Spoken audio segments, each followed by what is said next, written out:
For the third consecutive week, number 13 Georgia turned in yet another exceptional defensive performance, sending Samford back to Alabama scattered, smothered and covered. In Georgia's 42-14 victory at Sanford Stadium on a steamy Saturday evening, the visitors were limited to but 249 offensive yards, including 121 yards in the first two quarters. Samford gained most of its yardage, 227, in the air, and early in the fourth quarter, Georgia had held its opponent to -3 rushing yards. "The defense has confidence in the system," said Georgia coach Kirby Smart. "They're playing really hard and physical, and we haven't had a lot of injuries. We've been able to develop some depth, and that helps with the spirit and the camaraderie when a lot of people get to play. If you play hard, you've got a chance. Throw in good players and that makes it easier." Georgia's 21 first-half points and its stingy defense helped Samford dig an early hole from which it was unable to emerge. Samford, 2-1, didn't record a first down until 9:46 remained in the second quarter, didn't score until the 5:49 mark in the quarter, and didn't crack 100 offensive yards until there was 1:04 left before halftime, roughly 15 minutes after Nick Chubb crossed the century mark for the 19th time in his storied career. "We came out and executed and tried to play fast and physical," said linebacker Lorenzo Carter, who finished with 4 tackles, 2 sacks and 2 tackles for lost yardage. "That's our brand of football. It doesn't matter who we play a faceless opponent. We come and do the same thing, week in and week out, and I feel we did that." 6 of Samford's offensive possessions were 3-and-outs. Samford's longest drive of the night was the only dispiriting facet of the game for the defense.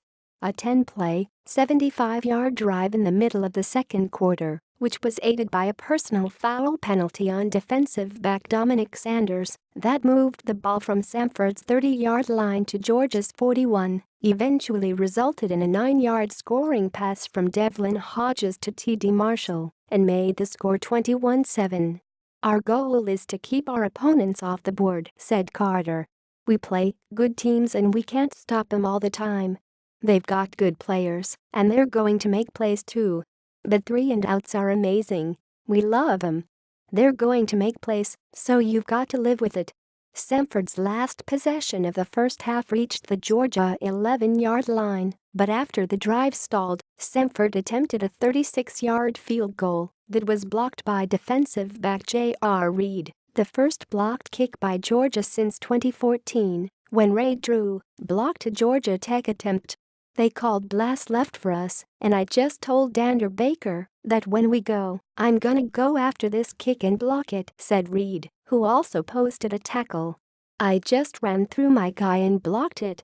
Smart expressed disappointment at Samford's second quarter play, but he was pleased with the fervor the defense brought in the third quarter, starting with John Atkins' forced fumble and recovery on Samford's first possession of the second half. "At times we got a little lazy and lackadaisical, but we really made a statement after halftime to come out and pick it up and really get after those guys and break their will," said Reed. In the first 2 weeks of the season, Appalachian State's offense reeled off 64 plays and Notre Dame's offense posted 77 plays. The 58 offensive plays afforded Samford not only was the result of a stout defense, but an offense that didn't seem to want to leave the field. "Our offensive is explosive, powerful and physical," said Reed. "That's what we need from them every weekend, and we feel like we've got it." Georgia ripped off 69 plays and held the ball for a little more than 35 minutes, compared to Samford's 24-49 of possession.